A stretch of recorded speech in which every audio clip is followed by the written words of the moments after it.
Olá! Sabe aquela passagem bem conhecida da Bíblia que fala para deixar a oferta no altar e ir primeiro fazer as pazes com o irmão? Pois é, muita gente logo pensa que isso quer dizer que Deus rejeita a nossa adoração se a gente estiver brigado com alguém. Mas e se a história for, na verdade, muito mais prática e até mais urgente do que parece? Hoje, a gente vai mergulhar nisso e descobrir o que realmente está em jogo. Vamos direto ao ponto, então. A grande dúvida que fica quando se lê esse trecho é exatamente essa. Será que Deus simplesmente ignora um ato de adoração, uma oferta, só porque existe um problema não resolvido com outra pessoa? Essa é uma questão que mexe fundo na nossa forma de entender a relação com Deus e com o próximo.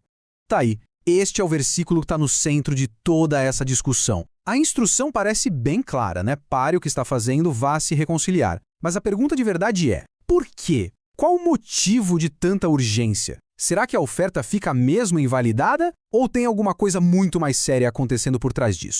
Ok, para a gente começar a desembolar isso, vamos olhar para a interpretação mais comum. Essa ideia de que a oferta fica ali meio que em pausa, ou quem sabe até mesmo rejeitada. A leitura mais batida é essa: Deus simplesmente não aceita a nossa adoração se não estivermos em paz com os outros.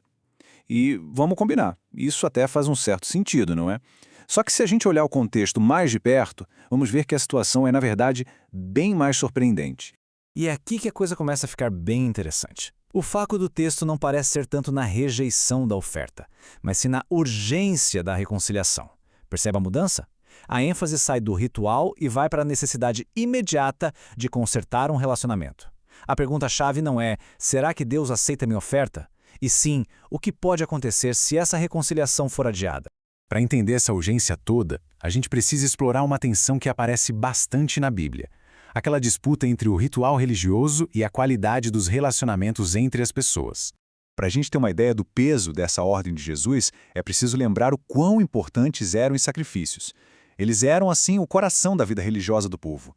Então, largar uma oferta no altar, o lugar mais sagrado de todos, não era como esquecer um compromisso qualquer, era interromper um dos atos mais centrais da cultura daquela época. E o mais incrível é que essa ideia de valorizar mais os relacionamentos do que os rituais não era nenhuma novidade. Olha só, séculos antes de Jesus, o profeta Isaías já trazia essa mensagem poderosa de Deus. Do que adiantam todos esses rituais, se a justiça e o cuidado com o próximo ficam de lado? A adoração que é só externa, sem um coração justo, era vista como algo vazio. Com todo esse cenário em mente, vamos ver agora o que a fonte nos revela sobre a preocupação bem imediata e, olha, muito prática de Jesus ao dar essa instrução.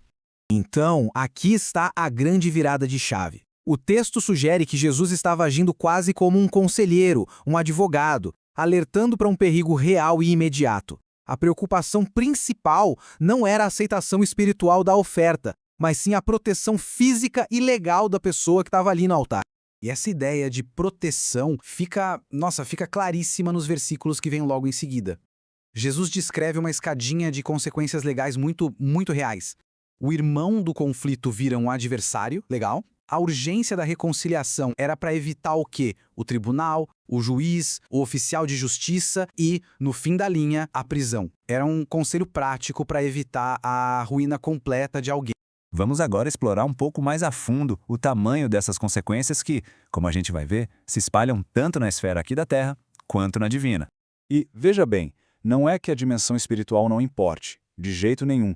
A própria Bíblia, em outras partes, confirma que os nossos relacionamentos afetam sim a nossa conexão com Deus, como a gente vê aqui nessa passagem de Pedro. Ou seja, o princípio geral é válido. A grande diferença é que, lá em Mateus 5, a urgência é motivada por um perigo muito mais imediato e terreno mesmo. E aqui a gente vê a gravidade da coisa. Jesus já tinha deixado bem claro que a forma como tratamos os outros tem consequências reais e seríssimas.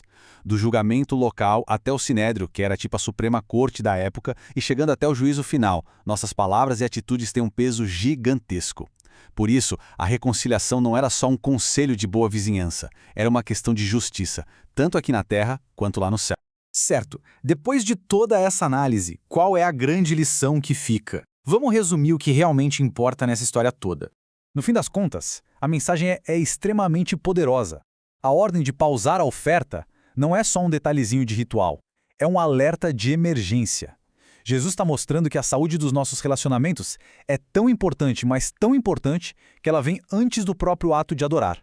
A prioridade máxima é se proteger das consequências, tanto as legais quanto as espirituais, porque a verdadeira adoração, aquela que vale, só pode florescer num coração que busca justiça e paz. Isso tudo nos deixa com uma pergunta para reflexão. Se a urgência de Jesus era toda sobre as consequências bem reais de relacionamentos problemáticos, será que a nossa forma de adorar hoje reflete de verdade a saúde e a justiça das nossas relações do dia a dia? Fica aí o pensamento.